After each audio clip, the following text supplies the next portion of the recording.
Hello and welcome to episode 1241 of The Sleeper and the Bust. It is Friday, December 22nd. I'm your host, Paul Sporer, joined this morning by Justin Mason. Justin, 3 days until Christmas.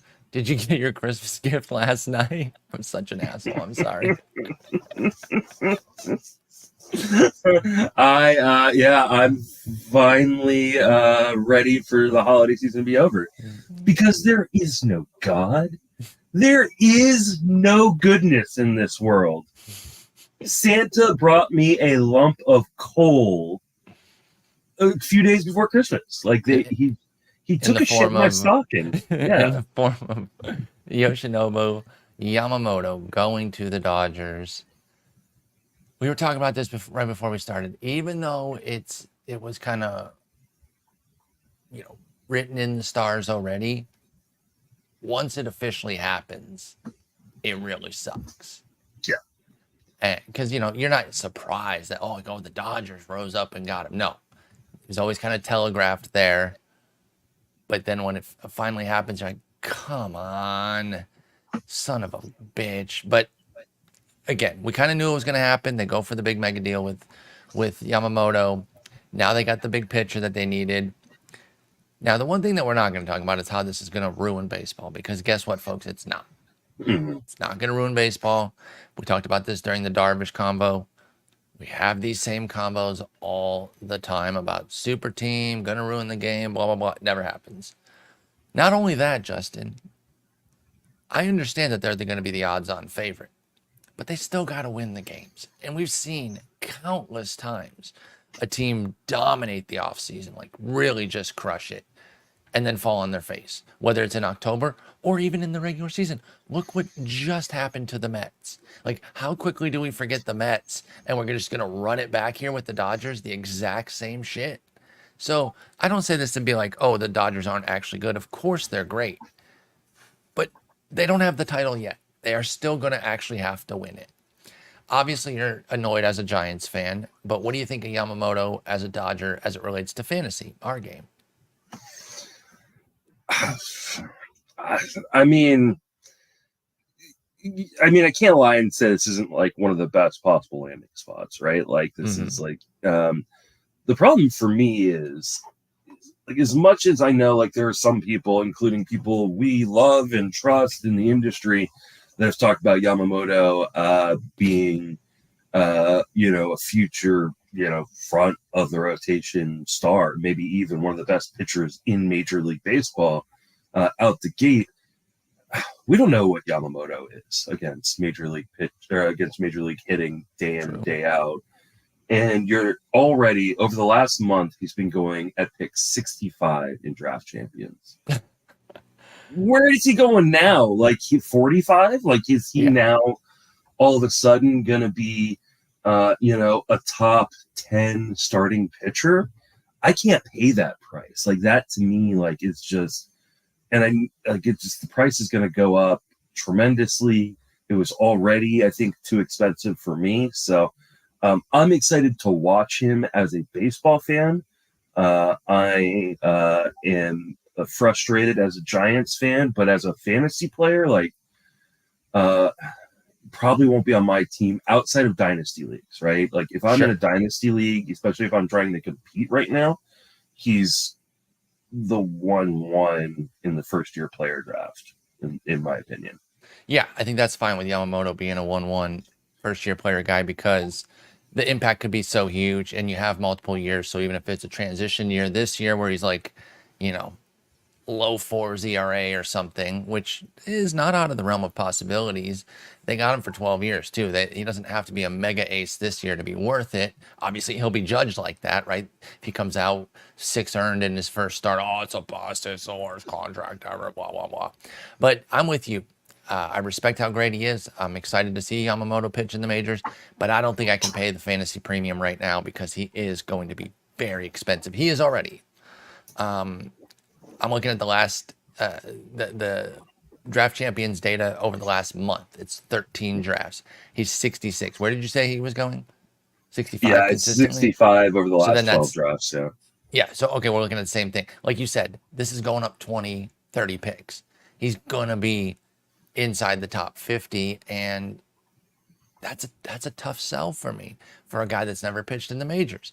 I just want to see a transition year, see him get his feet wet and figure things out. And then sure, if he dominates this year, he'll be, a top 30 pick next year. Okay, that's fine though. I'll pay that more when I see it as opposed to paying near that blind on Yamamoto. So I understand other people will be more interested if you have, maybe better knowledge of Yamamoto and you follow things in the MPB, you might feel more confident.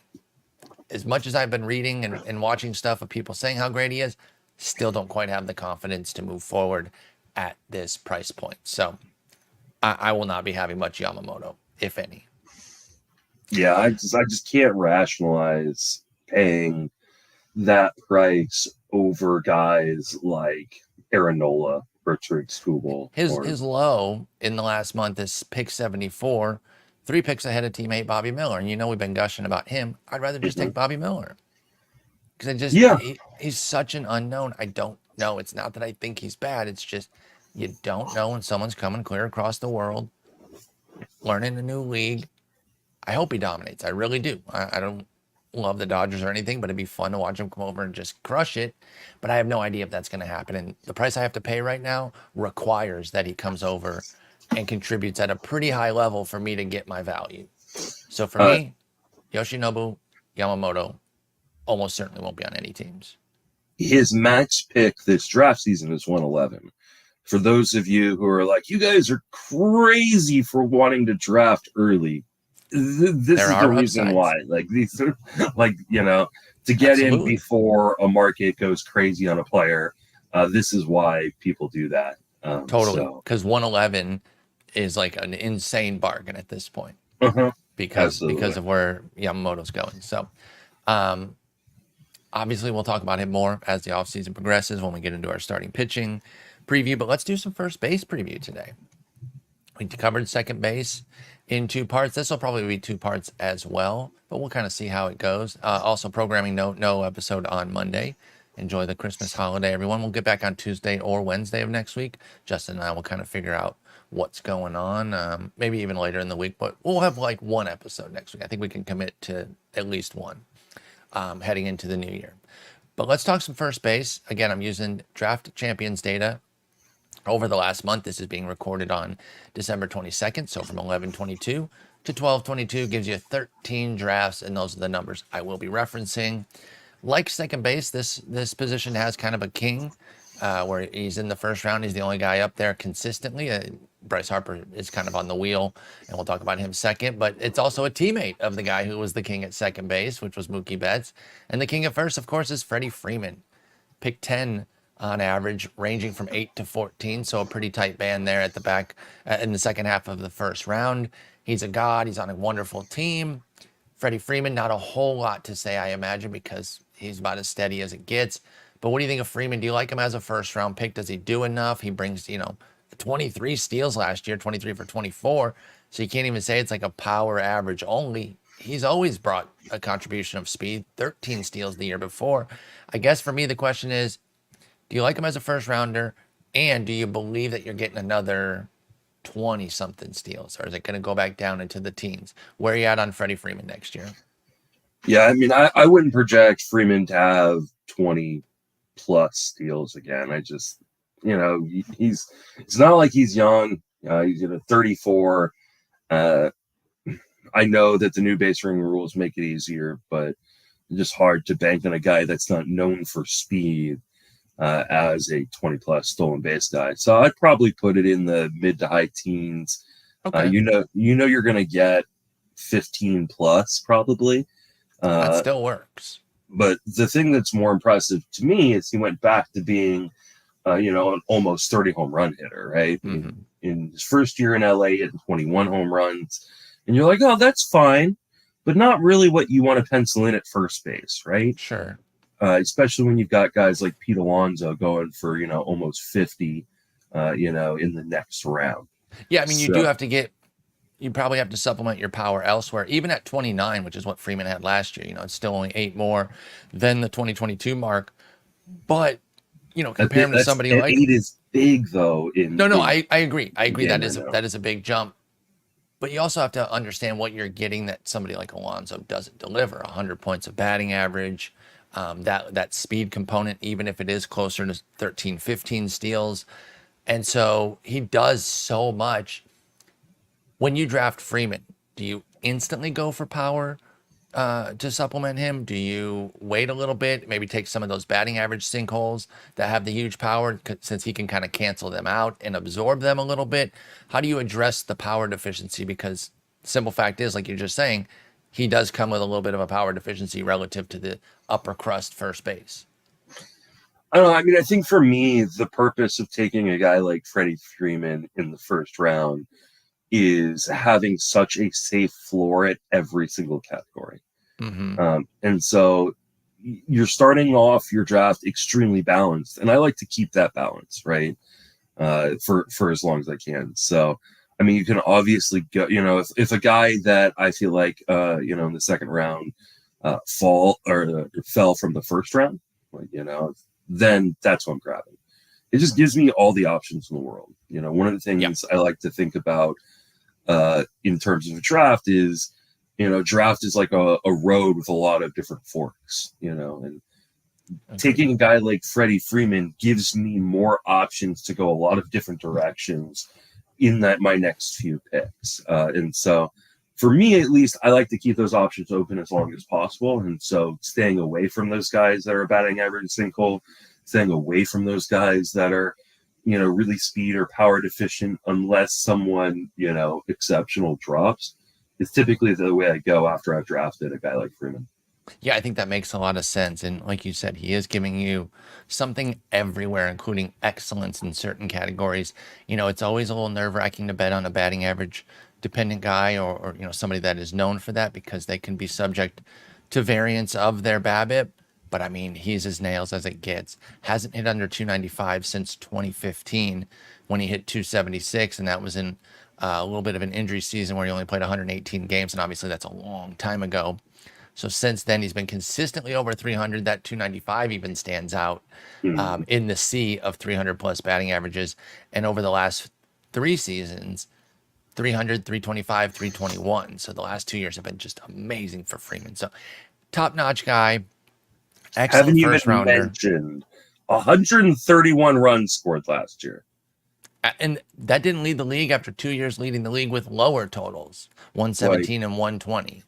Unreal production from every category. Just 100, 25 plus homers, 15 plus stolen bases from a position you're not used to getting batting average and steals and runs from. Yeah, it's incredible. It's really, really, it feels like kind of a old boring guy because he's 34, and I think that makes him a bit underrated even as a first rounder. But he's not boring. He's amazing, and he gives you so much. So, Freddie Freeman, he's the king of first base. Let me, before, every time you try to transition this off to someone else. No problem. Remarkably healthy. Hasn't played less than 158 games since 2017. That's nuts. And remember, I mentioned 2015 was an injury year. So 2 out of 3 years there, he had injuries, and it's like, well, what's up with this guy? And it just goes to show sometimes you never really know, because maybe people were thinking, oh, he's getting into his mid-20s. Is he going to become an injury problem? And then he's been an Iron Man since 2018, even playing all 60 of the 2020 games, just to throw that in. Not that that's a huge feat. Imagine pairing Freddie Freeman with Marcus Semien and going, oh, look, I've started off my draft with 1,400 plate appearances. Nuts. That huge volume there with those two. In fact, I don't hate that start at all. That'd be a fantastic start. If you miss out on Freeman, you got a group of first basemen going relatively early here. In the end of the first round is where they peak for a couple of these guys, and then into the second, little bit into the third with our last guy. But we got 4 studs here: Bryce Harper, ADP of 16, Matt Olson, ADP of 18, Pete Alonso, who you mentioned earlier, ADP of 28, and then Vlad Jr. at 35. So he's not always in the second round. Sometimes he creeps into the third. But let's talk about these second, third round guys. Let's start with Harper. Of course, he's now first base only. I don't think anybody's going to have a huge problem with that, though, because what a feat his season was last year. Coming back when he did, took a little while to get the power going, but all in all, you really can't be upset with what you got there. 293, 401, 499, 21 homers, and 11 steals in 126 games from Harper. Are you willing to take him at the turn there? Yeah, I think I am. There is a part of me that's a little tentative, considering he hasn't played in 150 games since 2019. He's a guy that even prior to needing Tommy John surgery just seemingly gets hurt at least once or twice a year. Didn't he get hit in the face one of these years though? Yeah, but he also had like a weird one where like he slipped on the bag. That's right. I think that might have been in the same year, to be honest. Yeah, against the Giants. I remember him doing that. Did you guys grease the bag? Yeah. We do that. You put a greased bag out there. That's the old greased bag trick that the Giants been running for years.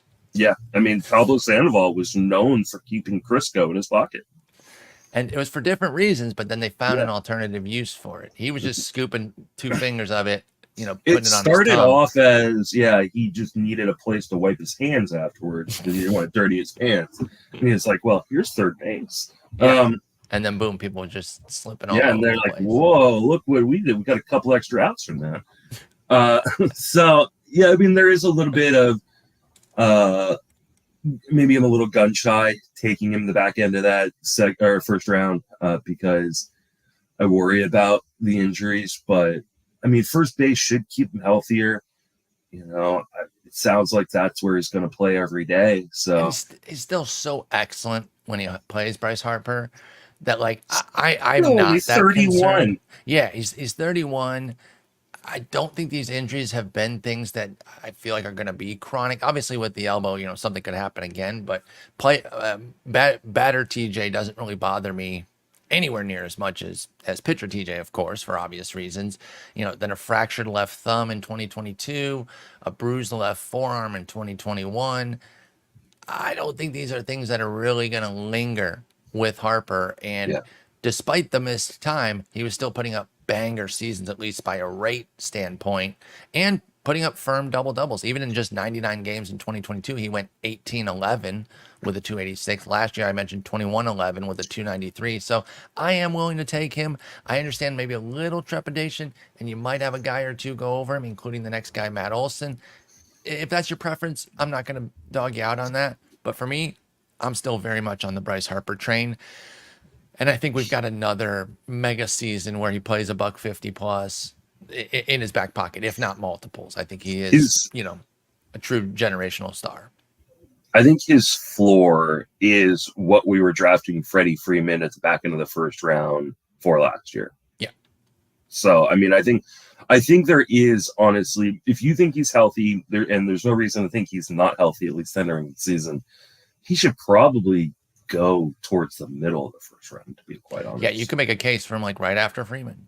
Yeah. But he doesn't go there. And so I think the first base eligibility only this year drags him down a little bit. I agree. I think it drags down the price. I'm not sure that it should. But I agree that is causing the issue there. Speaking of an outfielder then, what about Harper or Alvarez? Who do you prefer?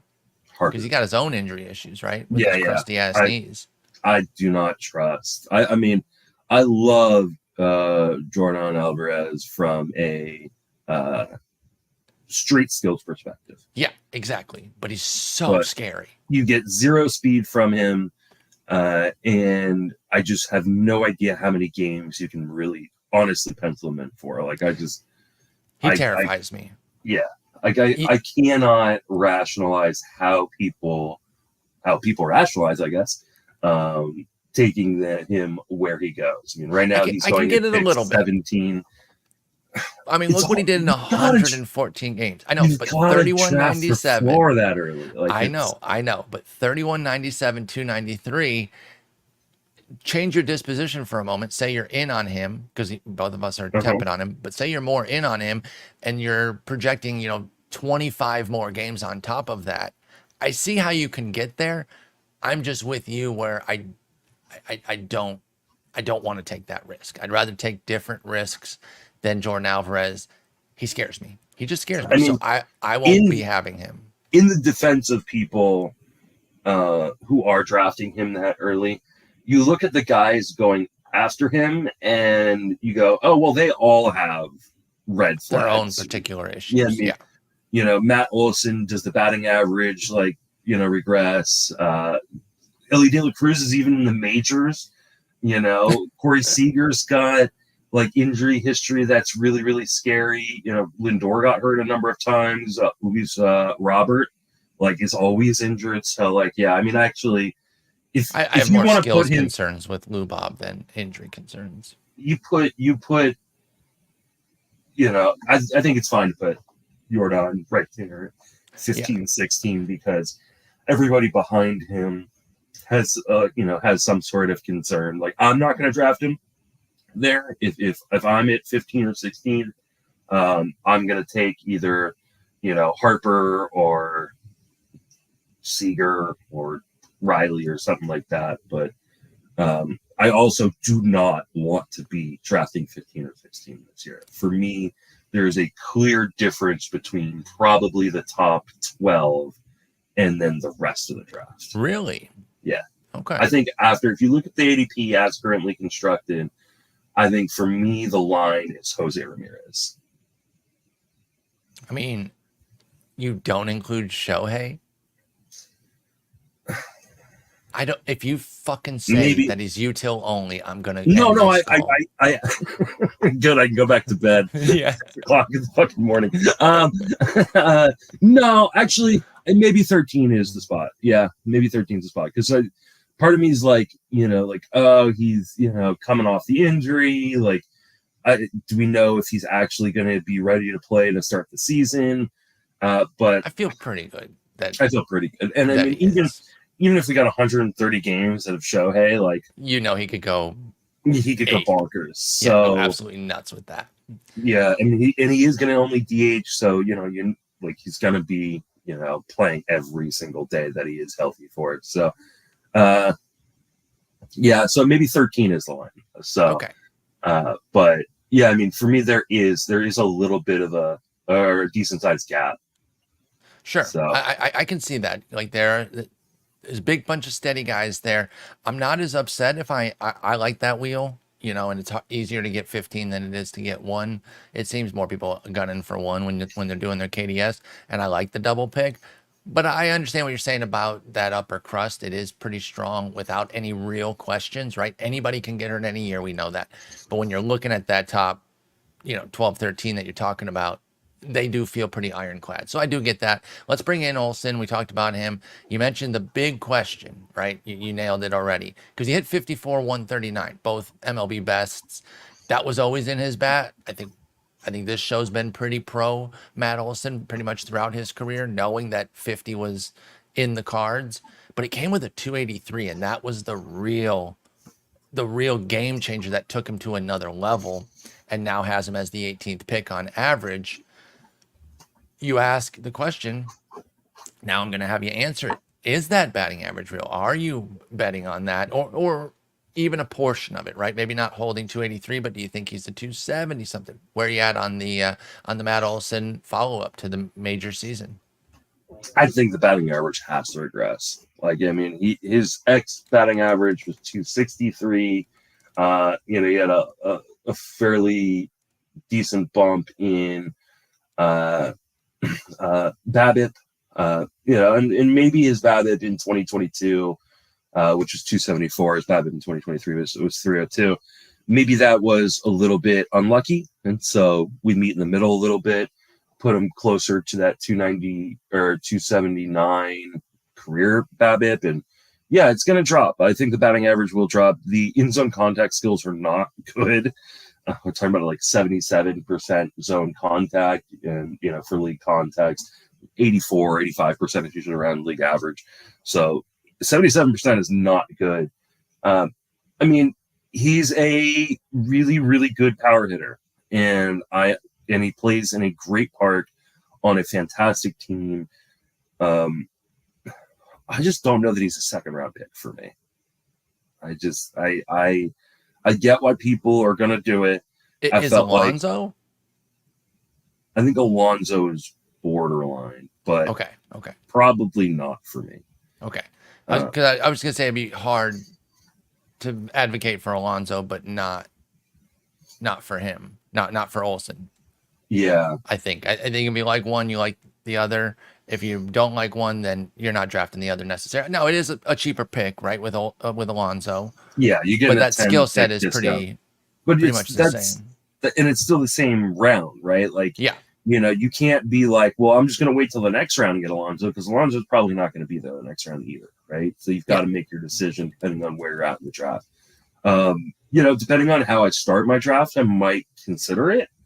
But I also think, if we go back to the conversation about Freddie Freeman, one of the things I want to do is I want to stay balanced, especially early on. And I think that guys like Alonso, guys like Matt Olson disrupt your balance a little bit. They may be hurting your batting average. They may be hurting your stolen base numbers. And now you automatically have to target something, your next few picks that you may not have wanted to necessarily target, earlier on in your draft if you had been able to stay more balanced. So sure. I think it's that's not guys I end up with. Yeah. And you know how I feel about that on the stolen base side. I think it's much harder to take the stolen base heavy guys than it is the homer heavy guys, because at least the homer heavy guys, they might not be giving you batting average, but they're giving you ribbies and at least one run every time they go yard, right? So there's their major thing, home runs. That single event contributes to 4 categories. And so I do still find it easier to take guys like that. So Olson and Alonso are on the board. I hear you about wanting to find more dynamic, balanced guys. I generally do too, but both of them are definitely in play for me in the second. What about Vlad Jr.? We got to talk about him, man. He's had a really interesting trajectory here. Now finding himself late second, early third as pick 35, ranging from as high as 20, but as low as 43 over these last 13 drafts in the last month. Are you in on Vlad Jr.? And what the hell happened? Actually, you know what? Before I ask you if you're in, what the hell happened last year? What do you make of his season? With the struggling home numbers, is it the stadium? Is it just coincidental that the stadium had changes and then he sucked? What do you make of his 2023 for Vlad Jr.? I would like to point out that because I've had a lot of people, when they ask me questions about Vlad Jr., and I've had a lot of questions about Vlad Jr., go, he sucked. Like, he was still fine. Like, the floor is fine. Like, is it the first round numbers that you drafted him for last year that I drafted him for last year? No, it's not. But he didn't ruin your. I always say this about guys like this, right? If you're going back and you're blaming your tough season on him being a bust first rounder, you made a lot of other mistakes because he just wasn't that far up. And this is actually a great example of Vlad Jr.'s season of what we talk about with drafting floor, because this doesn't kill you. It wasn't good. It did not give you the full value of what you drafted for, but that is not a killer season. So I totally agree with you there. He you did not still got suck. 682 plate appearances of pretty good production. You never had to worry about first base. You got 2694. The 78 runs is definitely low, even the 264 average. But again, stop saying that killed your season. That is shirking the responsibility of the other shitty picks you made, because there's no way that is why you lost. So, and I think this is the floor, right? Maybe we saw the ceiling in 2021, Sure. and now we've seen the floor. So That's split fair. the difference. Like, 2022? I think 2022 is probably what we're going to see, low to mid 30s home runs. That team around him should just be better by a little bit of better luck. I do think that, like, it's hard to know exactly what happened in terms of, Vladdy's kind of drop off last year. Was it like, hey, the park, hurt him? Was it just, it just seemed like everything in Toronto kind of went awry, especially offensively for a lot of the guys there. So you got to think that things are going to bounce back. The batting average will not be an issue. I know the 264 isn't what people are looking for, but he had 291 XBA. He's got amazing plate skills and contact skills. Like, I'm not worried about Vlad. I honestly believe if you if I was in a draft and the guys, if I'm picking, let's say pick 8, and the guy at pick 9 pulled out a gun and said, you must take a first baseman in the second round, I'm taking Vlad Jr. Like, I think that's fair. One of the reasons why I am not going to end up with a lot of shares of Alonso, a lot of shares of Olson, a lot of shares of Harper, and probably not a lot of shares of Freddie Freeman is because I've been getting Vlad Jr. in the 3rd and 4th round, and I am totally stoked by that. Yeah, I really have no problem going back to the well here. I think, we always talk about buying the shiny new toy and everything. Well, the shine has come off a little bit. And yeah, it's not some major bargain basement price, but for Vlad Jr., who was a consistent first rounder for all these years, now often going in the 3rd, I think that's a bargain I'm willing to take a shot on because I'm not giving up on a 25-year-old Vlad Jr. Yeah. And my projection is probably going to be something like 30, 95, 95 with a 275 average. And I'll take that. And there's upside to do 2021 again. So yeah, I'm in on Vlad Jr. I got no issues with him. I included him in the studs here instead of the next group. Because even though he is 25, he is kind of a veteran now. It's funny because we always think veterans old, but when you got 4 full seasons under your belt and then a 5th whatever season of 2020, he's a veteran. But anyway, these steady vets. He's going to hit free agency so early. It's crazy because he came up at 20 exactly. So Vlad Jr. is going to be a young free agent if they don't ink him to a huge deal, which will make him get a huge deal, assuming he rebounds off of this year. But let's talk about the steady vets. These fit that profile a bit more. Older guys that you kind of have an idea what you're getting, although maybe the first one, steady's the wrong word, because it is Cody Bellinger at pick 55. And then you jump down a bit. So maybe Bellinger could have been on his own island here as far as these little tier breakups that I've been doing. But I included him with Paul Goldschmidt at pick 80 and Christian Walker at pick 90 as 3 guys that you generally are like, okay, I may not be overly excited to take any of them, but all 3 I kind of have a decent idea of what I'm getting. And I know that feels a little weird to say with Bellinger, but I believe in the rebound. Even if he doesn't fully carbon copy it, I think that he's back, 2020, 270, generally kind of what I'm thinking. Obviously, we need to see where he goes. But let's talk Bellinger first because he has a higher pick than these other 2 at pick 55. Do you believe in the 2023?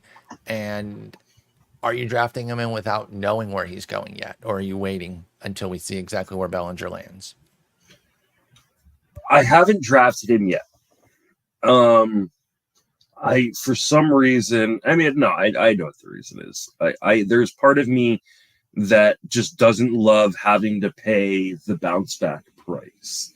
But if you really break it down, I believe in what we saw. I think a lot of his struggles were mechanical issues, and you have to wonder that if those mechanical issues were completely caused by being hurt, that he kept, trying to tweak things because, he couldn't rotate his shoulder properly. And clearly last year he could. We're just talking about an amazing year in which, he had a career best in zone contact numbers, career best batting average, career best or close to, or at least the best power numbers that we've seen in a long time, career best stolen base numbers, and all the underlying stats kind of back it up. I think I think there's 2 reasons to be out with Cody Bellinger. One, we don't know where he's going to play. There is a feeling like he's probably not going back to Chicago because I think they would have gotten this done by now if weren't they in the Yamamoto situation though? So maybe that they had that money tied up, and now that that's free, I think Chicago is where he should go back. If they sit on their really hands, comfortable, but there's so many teams do that. So many teams, this is obviously going to spark. The Yamamoto deal is going to spark, especially some National League teams from going. If we want to compete, we have to pay people. We've got. It's going to help Snell. Snell's market is non-existent. No, it's not non-existent. It's the people were just waiting. I think Snell signs. I didn't mean Christmas. Market. Rumors have been non-existent, because I think everyone was waiting for Yamamoto to drop. There Now was a all the rumor last Yamamoto week about the losers. Angels talking to him. I think 'Cause that they makes were- my point more than anything. Yeah. Wouldn't that be the worst possible landing spot? It's like, oh no, a guy with past injury problems going to the Angels. No. Oh my God. Oh my God. Oh my God. The Tigers just signed Shelby Miller. And I know to many that might sound like I'm being sarcastic. Oh, that's a small move. Who cares? Y'all, I love Shelby Miller. I'm actually really, really excited about it. There's no fantasy relevance. Actually, he could close in Detroit. He could close. Anyone can close in Detroit, I guess, right? That's my Yeah. point. But anyway, I'm actually really excited about this. I love this move. The Flaherty and Miller moves, man, they're really getting some guys. Obviously, past the peak of excitement with both of them, but I'm really hoping that these guys can get going. I like this Shelby Miller move. We don't have to break it down or anything. I'm gonna have to give you my Shelby Miller signed baseball. I'm gonna have to send that out. Yeah, I would love it. I'm a big fan, and obviously he's a reliever now, but he had a nice little bounce back season with the Dodgers, 42 innings, 091 whip, which was pretty nice, 171. No hits, kept the hits in order. Walk rate was a little high. Again, I think he could close. So there is a little tinge of fantasy relevance, but let's get back to the first baseman. I agree with you on Bellinger. I agree with you that the Cubs would be a great return. That'd be a really nice fit to just bring him back. I hope he lands somewhere good, though. I like Bellinger. I root for him. He's a fun guy. And I believe in what we saw enough to where I would take him. I haven't yet, but also I still love the first base outfield. Anytime you get infield outfield, you always hit on that too. Whenever you get the infield outfield combo, it's big. Let's jump down now because the other two guys are a little bit later at picks 80 and 90. And they're a little linked, obviously, because Goldschmidt's departure from Arizona opened the door for Walker, and then he became a breakout player. So they're at 80, 90. Has the hate for Goldie gotten a little Mott-like from the fantasy community? Is this not a bargain here? I feel like, I know he's 36, but we know fantasy ageism is huge. I feel like I'm buying hard on this Paul Goldschmidt placement at pick 80. Am I wrong? I mean, there's definitely some skills degradation. We kind of seen. Isn't he just baby Freeman though? He is 70 picks later. Yeah, I mean the zone contact dropped below 80%, which isn't super encouraging. But he still smacks the ball. Like you're still what was it the year before? Sorry to interrupt you, but what was it the year before? Is this an isolated drop, or do you think this is the beginning of skills depreciation in his mid-30s for Paul Goldschmidt? I think it's just a small. Last year was 81 or almost 82%. Okay. So it's just like a small drop. Like Maybe we're not like, and slow decline. I don't think there's a fall off, and so and I think you're still going to be batting really high up in one of the best offensive lineups in baseball. I know the pitching sucked, and it doesn't look like they improved it that much, but who cares, right? For Paul Goldschmidt, they improved it. Yeah, I get your point. I get your point. Still Kyle Gibson. And Lance Lynn, How dare you turn your back on your two best friends? You turn your back so callously. But yeah, it's a great lineup there. We've talked about Brendan Donovan. He's leading off. Then Goldie, then Nootbaar. So smashed in between those two. Another year of Jordan Walker development. Yep. It is going to be, I think, still a fantastic offensive season. I think you're getting way too big of a discount. I mean, Goldschmidt was a guy I was willing to take in the second round last year. Now you're getting him, around pick 80. Fine. I totally if you prefer to wait a little bit on first base, but you don't want to take a guy that could completely fall off or could end up platooning. I think guys like Paul Goldschmidt and Christian Walker make a ton of sense. Totally. Let's bring in Walker too. By the way, neither of these guys are guys where you get a good pick at the draft table, but yeah. It's solid production. Exactly. No one's giving you oohs and ahs to take the mid-30s first baseman. But, we're looking at Christian Walker now, and it's back-to-back 30 homer plus seasons, 36 and 33, 94 and 103 ribbies. He got in on the steals party. He went 11 for 11 out of nowhere. And actually not really out of nowhere. He had an 8 out of 9 season back in 2019, but then had 3 combined steals and 3 caught. So 3 for 6 from 2020 to 2022. And we talk about this often, but like it just shows you how much steals are a player choice more than anything. Yeah. More than anything manager related. If the player's not interested, it doesn't matter. Well, he was last year and he got 11 for 11. I know it's not something you can bank on, but what are you projecting out of Christian Walker? 7-8 type number? Or are you going to go back down to the 2-3 type number and make him prove that he can do another decent contribution there on the steals for Walker? I think I'm going to be closer to 10, but maybe just not quite there. So probably like 9. Okay. I guess I'm kind of splitting. Well, no, I think I'm saying like, hey, I think what we saw is pretty legitimate. Yeah, the that's putting Diamondbacks, some confidence in it. yeah, Diamondbacks like to run. He's a guy that's shown the ability. I mean, he's got a season with 8 stolen bases, in the profile prior to the rule changes. So no reason to think he can't steal 8 or 9 bases.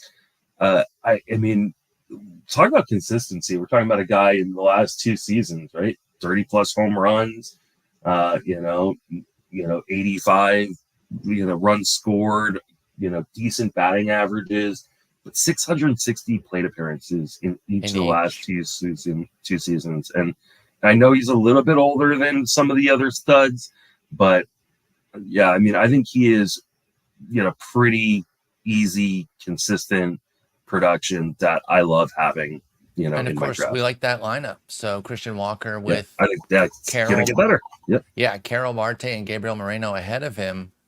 I really like that And for now his with RBI Big Bat and chances. Suarez behind him. So And Alec Thomas. I think those two guys can drive him in a bunch. And Gurriel. So yeah, I still love that lineup. I like Christian Walker. He's kind of boring.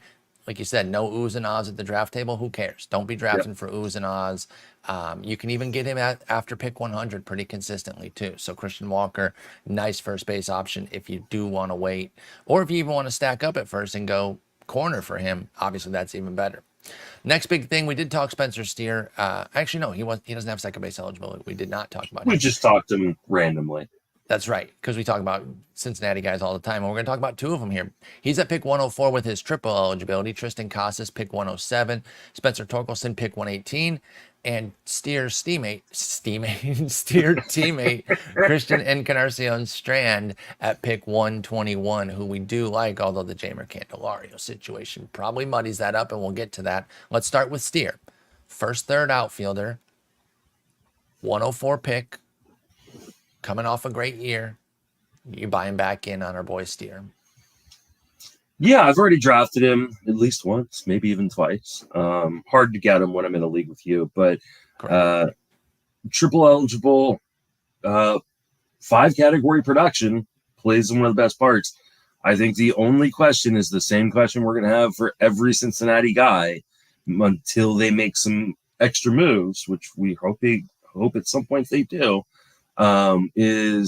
Is the playing time as locked in as we think it should be, right? Yeah. We have Steer going to get another $156. Yeah, we have strong opinions on which guy should be getting full-time playing time, but that's not up to us. And they have made things more difficult with the addition of Candelario. So I mean, I love. Still makes me so angry, dude. I know. I love Spencer Steer. He made a real adjustment to close that hole at the top of his swing. It showed up with an 85% zone contact, which is right there league average. He's got a little bit of pop. He's got a little bit of speed. He can hit for batting average. Triple eligible, nothing wrong with Steer outside of the just fear that he might only play in 140 games. And if that happens, like, he doesn't have prodigious power, he doesn't have prodigious speed. Like, so if he ends up dropping to 535 plate appearances, the numbers aren't going to look as great. That'd be annoying, yeah, because Steer was a bit of an accumulator. He really needs to get that playing time. I think he's a good bet to do so. Even more so than some of these other guys because of his positional flexibility, right?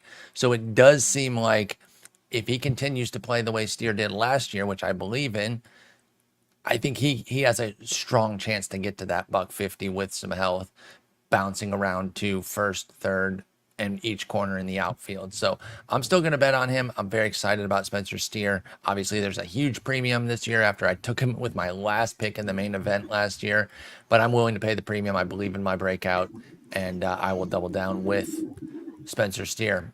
I had this guy with Spencer Steer, another guy whose price is way up now. I get it. He dominated. He deserves a pick jump. But Triston Casas had an amazing second half that completely flipped his season.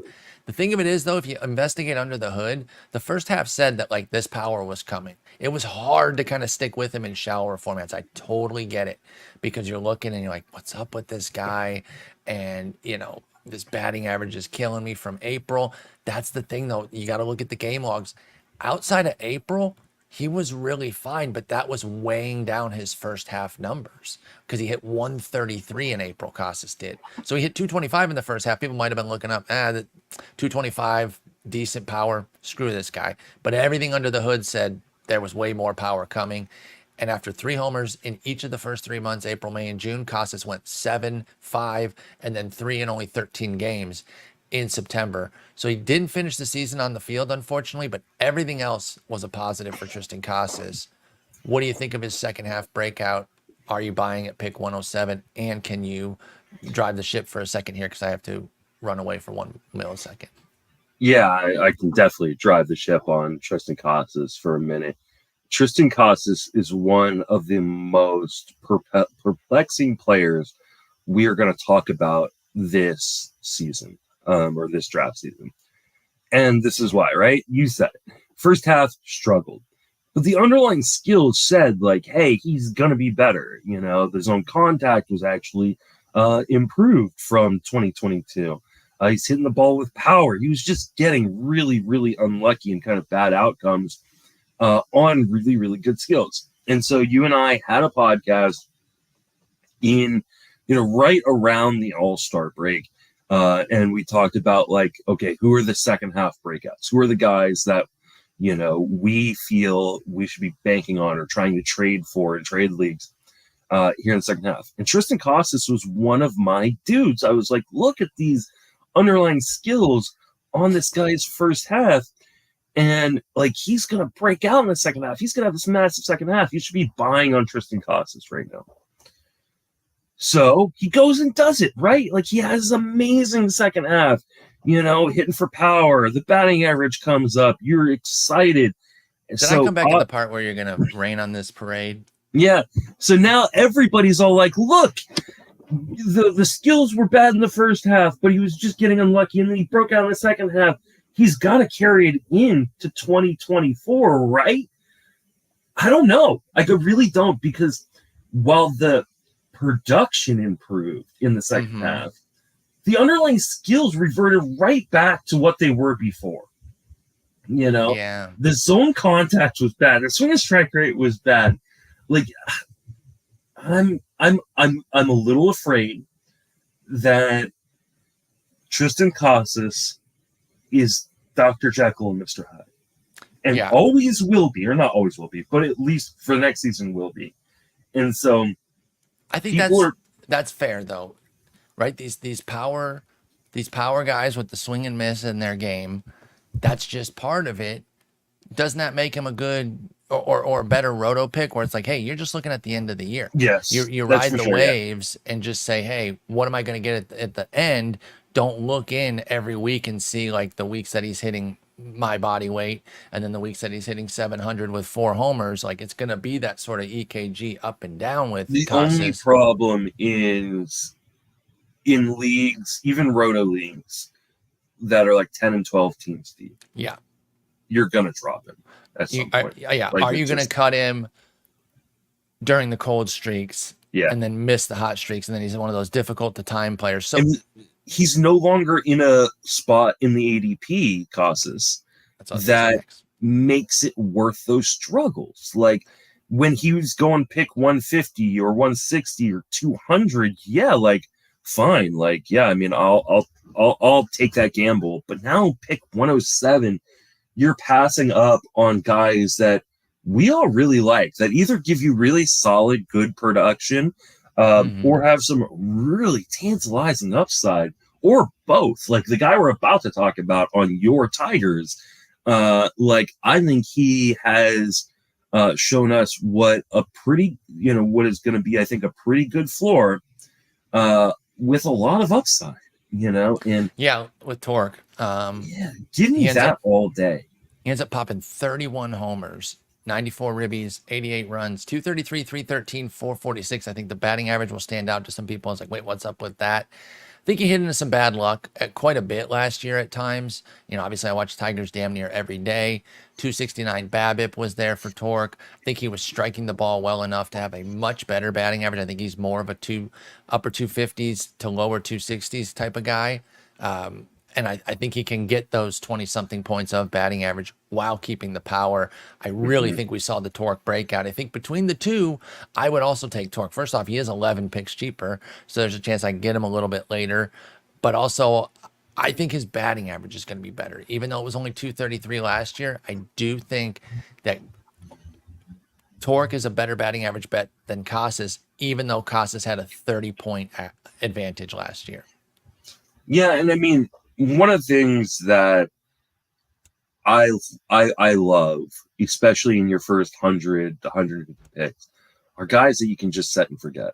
And I feel like Torque is going to be the guy that I can set and forget. And, a lot of the other guys in this tier, maybe not so much. Like, there's going to be a little bit of a headache either because of their skills or their playing time. So I think Torkelson, for me in this tier at least, is probably my favorite pick. Okay. I mean, yeah, I think the Cincinnati situation makes that completely fair. That could change in a week. They trade Jonathan India, they trade like a Jake Fraley or something like that, and all of a sudden, I'm going, okay, well now I'm feeling pretty good about 625 plate appearances for Spencer Steer, and for the next guy, Triston Encarnacion-Strand. Yeah, that's who's hurt most by Candelario's signing, right? I think it's everybody's hurt. I think nobody is hurt as much as we think, but everybody is hurt a little bit.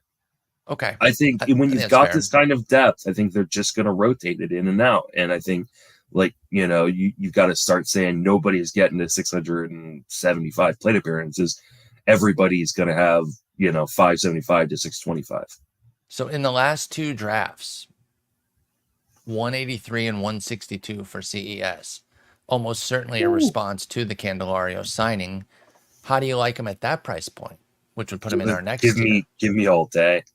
Give him to me all day. I think the skills are really, really intriguing. I mean, one of the problems with Triston Encarnacion-Strand is what's the batting average going to look at? But he made league average zone contact. He swings outside of the zone a little too much. Probably swings just in general a little bit too much. That part covers everything. But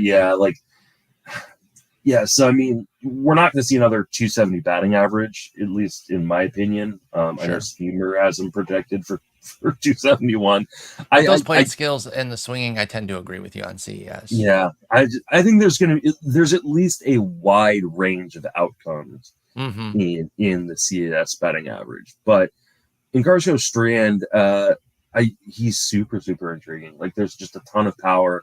Hit 13 home runs in 241 plate appearances. Obviously you can make the lazy, hey, let's just triple that, and all of a sudden, don't do that. Yeah, don't do that. But if he hit 40 home runs this year, no one will be surprised. No one will be surprised. So. Not even a little bit. I think that's very much in CES's bat. And now you're not paying as much of a premium, because for a while, at 121, I'm not as keen on him as I was. But now with the Candelario move, pushes him down, maybe makes him a better bet. And then if you just still believe in CES's bat and you say, okay, yeah, Candelario's there, it's muddy, but he's just going to power his way through to the playing time. Totally understand that with CES. Yeah. I like all four of these guys for different reasons, but the prices are not cheap. So I got to be pretty committed. I think Torque is my favorite, not just because he's on my favorite team, but I agree with you. I think he's got the most solid bet to kind of just set it and forget it every day. I don't have to worry about things. It's really close to me between Torkelson and Spencer Steer, but give me the cheaper guy. So I'll take Torkelson. Yeah. So when one goes, that's your signal to take the other. Or or take both. Like, I mean, the beauty of Spencer Steer is, he can play 3 different positions on your team. So yep. I got no problem double tapping. Like, if you wanted to wait on first base and then just double tap right in this tier, got no problem with that. Same. Totally agree. Let's go to the next tier, which is an interesting one because it's titled Not Just Power, which is basically a way of underscoring that they don't usually bring the big 30-plus homer bats that we're used to seeing over at first base. But yet, for one, but also, not just the yet, meaning it's in there, but also they generally deliver elsewhere, where they're bringing other things to the table, be it a batting average or really good runs, ribbies. There's no speed in this component, but it's generally batting average that these guys can also bring. Josh Naylor, 135, Yandy Díaz, 136, Alec Bohm, 157, Vinnie P returning, pick 180, and Nathaniel Lowe, pick 196. Let's start with Naylor up at the top there for the Guardians. PT is a bit of an issue too because of his health, but when he plays, he's great. And he had another great season last year, 17 homers, 97 steals, I almost said. That'd be something to... I think it would be a bargain price if he was stealing 97. 97 bases is a little bit of a higher projection. Right? Little bit high.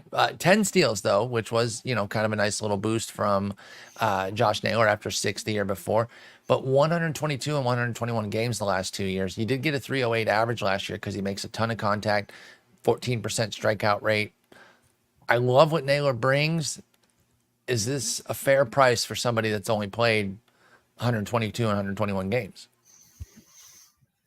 I think it is. Like there is platoon risk with Naylor. There is injury risk. I mean, obviously he's had a couple catastrophic injuries, and then he's always feels like a guy who's kind of a little bit banged up. Plus, he's a psycho. I was just about to say he plays crazy. Yeah, it's a good thing or a bad thing. I don't know. I like Naylor. I like Naylor a fair amount. I do worry about the volume. And, we've talked about so many guys that are like, hey, you could plug him in for 650, 700 plate appearances. And now we're talking about a guy that has never crossed the 500 plate appearance, threshold. He's come close the last 2 seasons, pretty much right there, very 498, close, 495. But that is a lot of plate appearances to give up. Like he'll be 27, which is of course magic. Yep. But putting that apart, like I bring that up because he is, not super old, so we can still see somebody who can get into that fully healthy season and even spring 600 plate appearances. We're not projecting that, but that upside would be pretty rich for Josh Naylor. I think he's a fine pick at 135. I don't really have any issues with it. If I don't get that last year that we just talked about, I'm certainly open to taking Josh Naylor. I've been a fan of his for the last couple of years, and I feel pretty good about just kind of betting on 125 games and taking anything else as a bonus with Josh. Well, and here's the thing, like one of the big kind of things that detracted from Josh Naylor is his inability to hit left-handed pitching. He hit lefties last year. He hit 299 against left-handed pitching. And some people are like, well, yeah, but probably got lucky. 308 BABIP against left-handed pitching. Not crazy at all. Like it's much lower than his BABIP against right-handers last year. So, I think there is, especially if you look at the way the Guardians are currently constructed, that he's a full-time player. And if he's a full-time player, then we're talking about a guy who's mid-20s home runs, maybe like 12, 13 stolen bases. He had a 300 batting average. Doesn't that sound like Freddie Freeman going into last year? Like there is a world in which, he gives you close to first round production if he can stay healthy, if he isn't, there's a lot of ifs in it, obviously, but there's not a lot of guys down here where we're talking about, hey, this guy could give you first round production from first base after pick 125. Yeah, because Josh Naylor brings the batting average, has power, and has contributed some speed. He really is that playing time potential breakout there that, if you can get to 600, you could really see the magical season without even any skills improvement. If it's Not just these not same even skills for 600 plate appearances. not to mention like 97 RBIs last year in 121 games. So good. That's Yeah. so good. Yeah, so we'll see where Josh Naylor's at. Hopefully he can stay healthy this year. I think he'd be a nice pick. What about Yandy Díaz? Feels like we might have seen the power breakout because he did hit, I think, 22. Yeah, 22. Easily a career high. Seemed to fall back into his patterns after a fast start with the power, but also got an AL batting average title at 330. So with the 22 bombs, and yeah, there were 12 through May, and then 10 in the final 4 months, including a 0 in June for Yandy. But the batting average was still there, 95 runs, 78 ribbies. Does Yandy do enough to be worth pick 136 for you?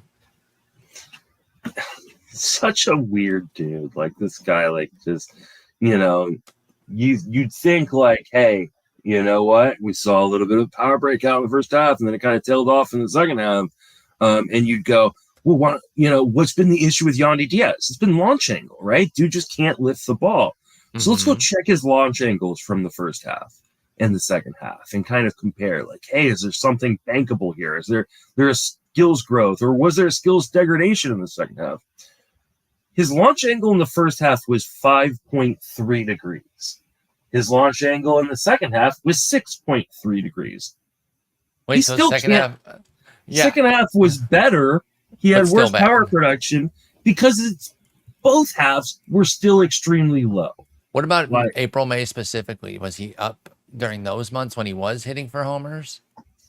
I will let you know here in about, because it was up. It was 9 degrees, which is still low. Like you want like 15 to 20, like and now like we look into 2024 and I go, I'm not banking on him for power. Yes, he hits the crap out of the ball and he makes contact with that, so there's good batting average, but dude is always dealing with an injury.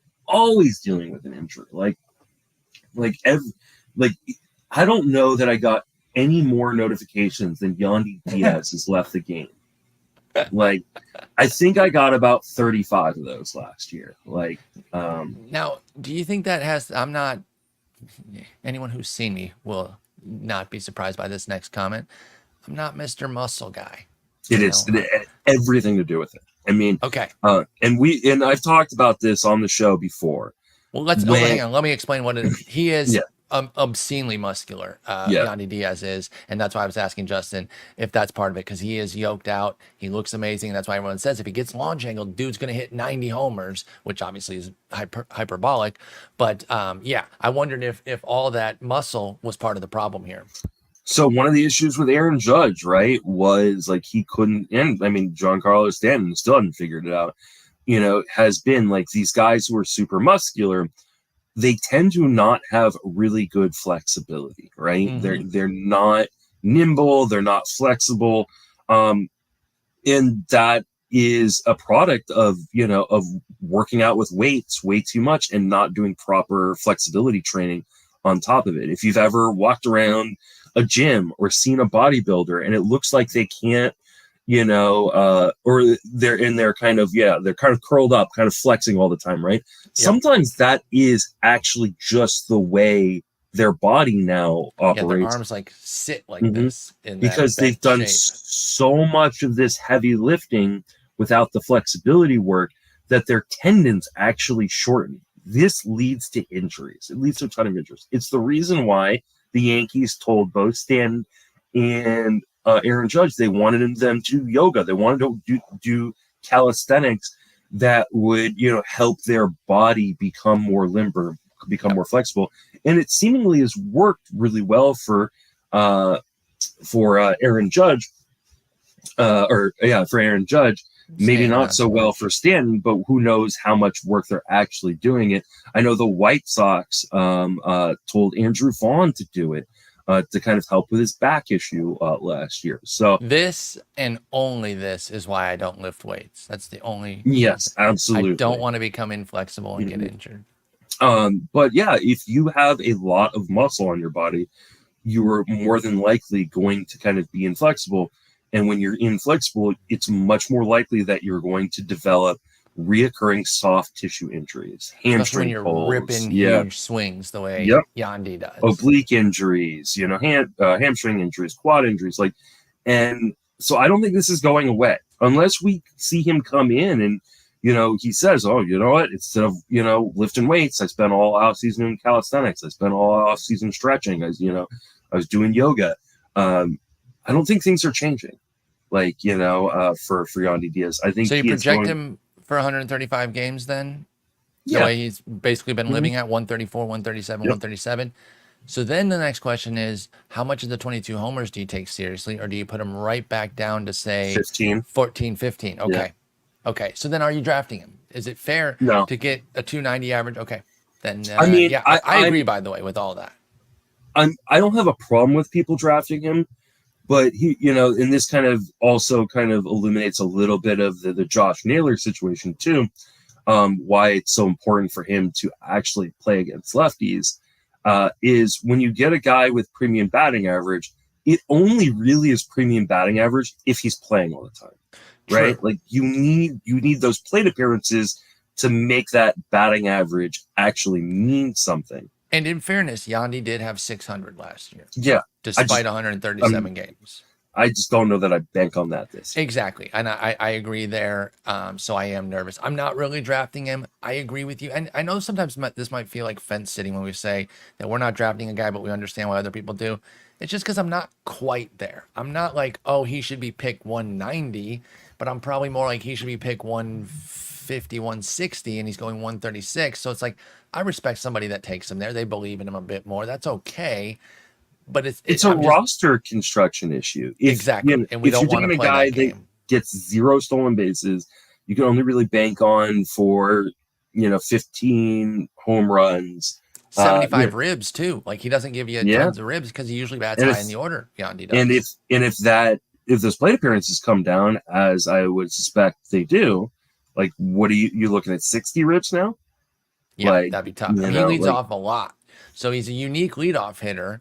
And that's how he's able to get the volume despite the lower, which is fine. Played. But you can get leadoff hitters. I got Brandon Nimmo like a pick 180 in the main event last year.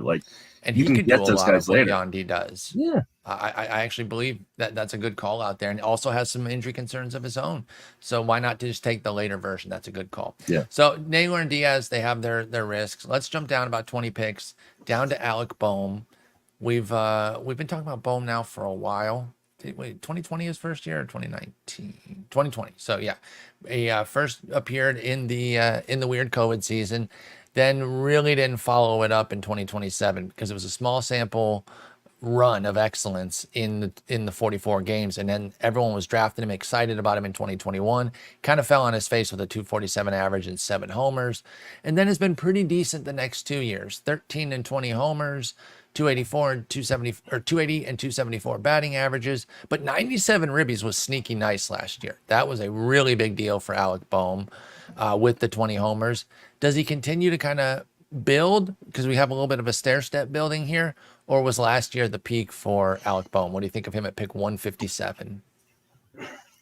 I think he may build a little bit. Like, it's so hard because he's got a lot of the same issues as Yandy Díaz, but I can also see a world in which, yes, like the launch angle was only 11 degrees last year, and it was 10 the year before, but before that it was like 5. It was Yandy Díaz, right? So we've seen some growth, right? It's a really good park.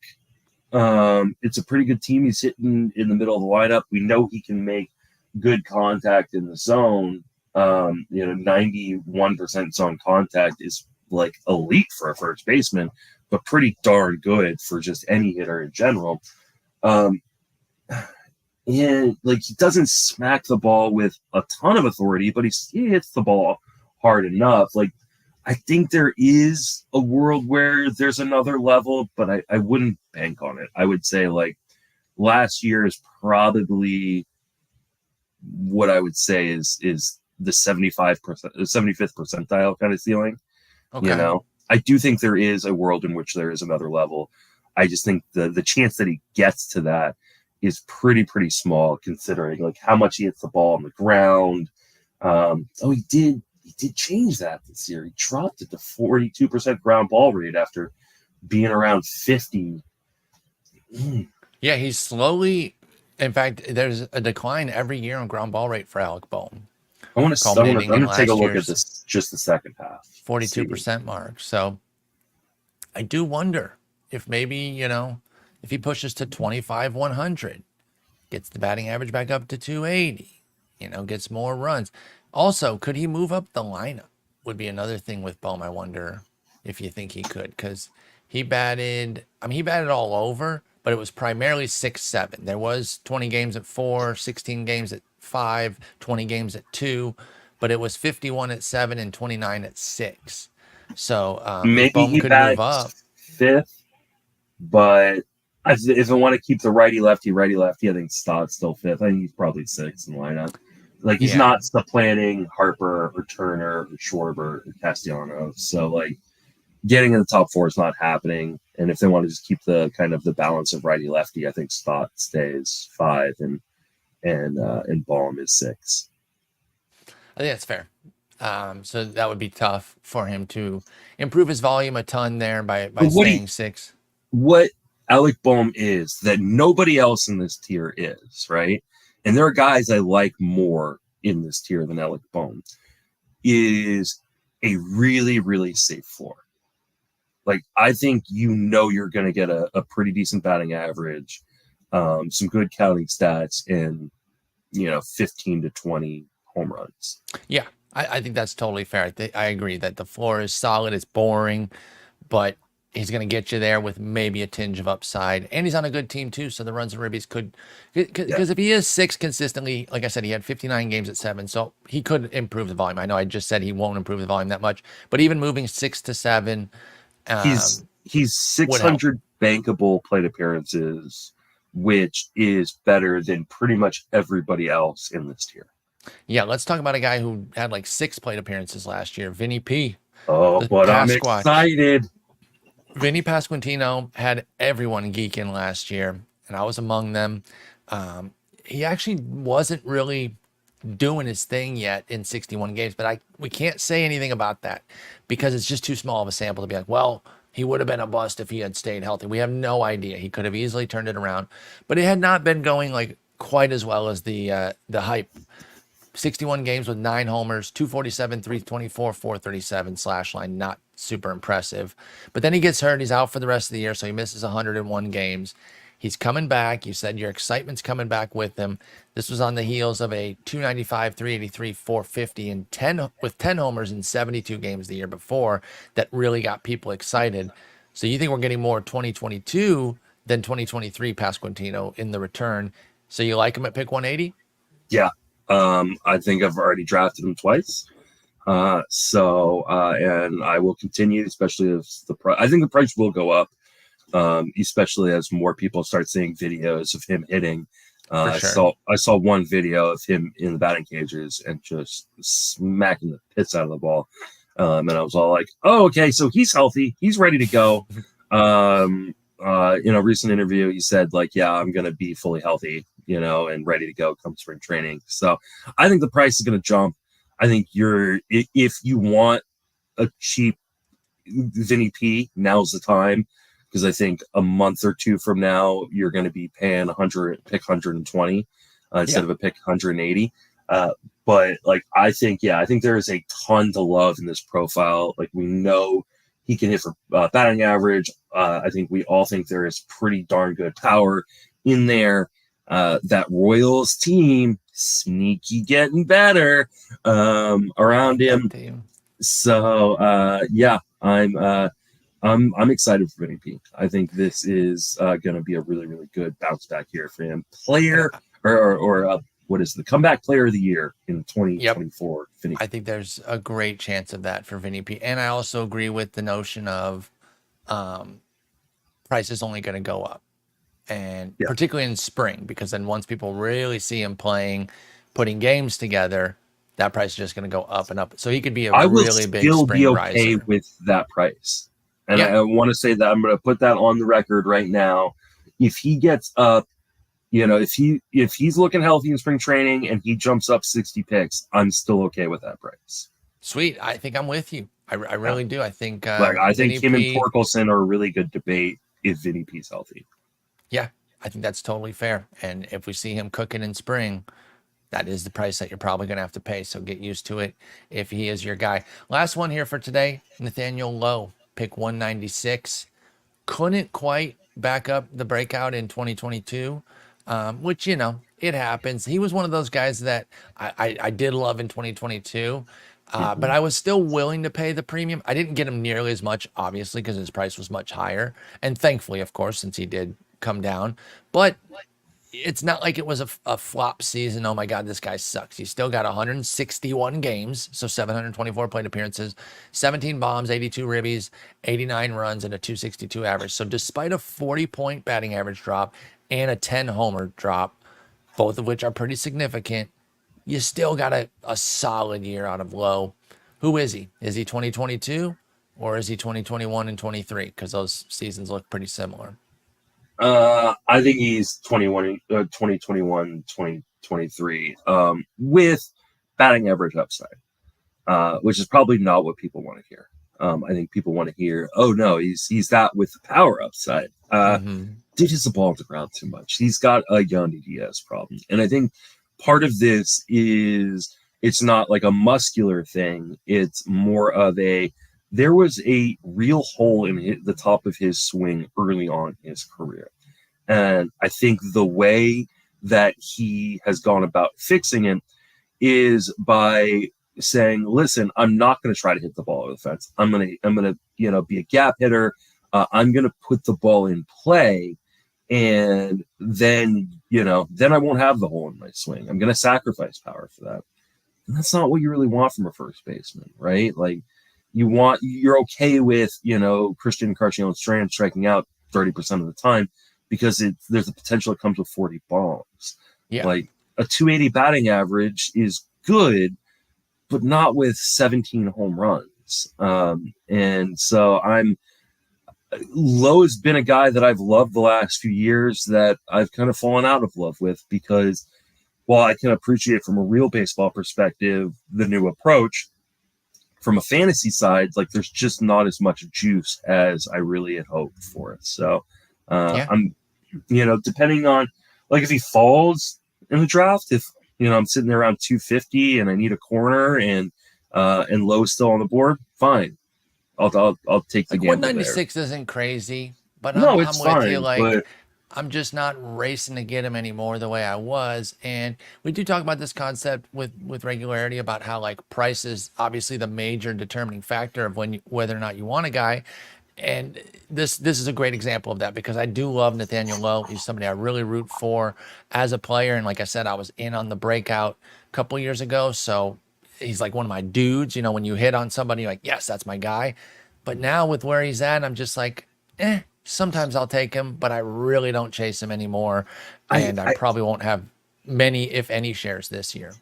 I hate to say it, but like, why would you draft Nathaniel Lowe when you can get Josh Bell at 274, Jose Abreu 294, Justin Turner 254, even Yamir Candelaria. I was just literally took that out of my mouth. Yep. Like that whole tier of guys that we're going to talk about next episode, like I think I would rather just save the 50 to 100 picks of ADP and take those guys. Yeah. And that's sad because I was a big, I was in on the Nathaniel Lowe breakout. And you feel like you got to stay committed to a guy, but you don't. You really, really don't. And it's probably the high water mark in 2022. We nailed it. Let's cut our losses out. Not our losses. Let's take our dub and cash out instead of just buying him. Let's go find a different, guy that can profit for us. Even, and we'll get to him next episode, but even somebody on the bounce back, like Rhys Hoskins, 10, 12 picks later, like a round later, I think I would rather just take him because I think he can go 40 bombs without even blinking. So, again, to repeat, love Nathaniel Lowe, root for him, but just not a guy that I'm really dying to get in fantasy anymore, because I think we saw the high water mark. If the power does show itself to be more 2022, then I will amend. But as it stands right now, I think he's a good, not great player on a No, great team. I do want to mention that if you're in points leagues, especially if you're on base percentage leagues, like dude gets on that base. volume and Like, the volume too. 157, 157, 161 the last 3 years games played. If he had a 375 on base percentage next year, like I'm not going to be surprised, and like that helps, right? Yeah, but Nathaniel again, Lowe gets on base. You also have guys like Rhys Hoskins who hit for power that also get on base. So like are you willing to make the trade-off? How much does Texas's success drive this low price? Like, if they hadn't been the World Series champs, would he be cheaper, do you think? No, probably not, because I mean, Okay. he is a season removed from 27 home runs, and it's not like, yes, like we're definitely not projecting the Rangers to win the World Series again with the Dodgers in Major League Baseball, but like they're still going to be really good. Like, and he's still going to hit, in a good spot in the lineup and drive in a bunch of runs, score a bunch of runs. Like, it's just, you better, if you're getting to this point in the draft, where you're getting around pick 200, like you better be like really flush with power, because power is not as easy to get later on to take a guy like Nathaniel Lowe. Yeah, I think that all makes a ton of sense there with Nathaniel Lowe. And so there they are, the first, what is that, 5, 10, 15, 17 first basemen. So a lot of interesting pockets of value. I think both of us are probably going to come out of these top 17 with at least one guy in a lot of our drafts, whether it's at the high end there or one of the middle tier guys, if not a couple of those middle tier guys. And then there's still tons that we're going to talk about on the next episode that I'm really excited to get your thoughts on. Some of these upside gambles, some of these crusty guys, like what you mentioned, Josh Bell, who I like, but like, what are you doing with Abreu and Rizzo coming off of their weird years? Obviously, Rizzo had the head injury that we didn't even really know about until he was 2 months into sinking his numbers. If he's good to go, then he was having a great season. That's the really tough part, and we'll dive deeper into that. Yeah. And then Abreu obviously had a dog shit regular season, but then started popping off in the playoffs. Is he going to come back? So we'll get into all of those guys sometime next week. I don't know the exact day that we're going to record, but look for one episode during the Christmas week. Justin, I hope you have a lovely holiday with the family. Send all my love to your incredible family, and have a great one. I know we'll be texting on, throughout the holidays, but have a good one, and I'll talk to you next week. Merry Christmas. Merry Christmas to you.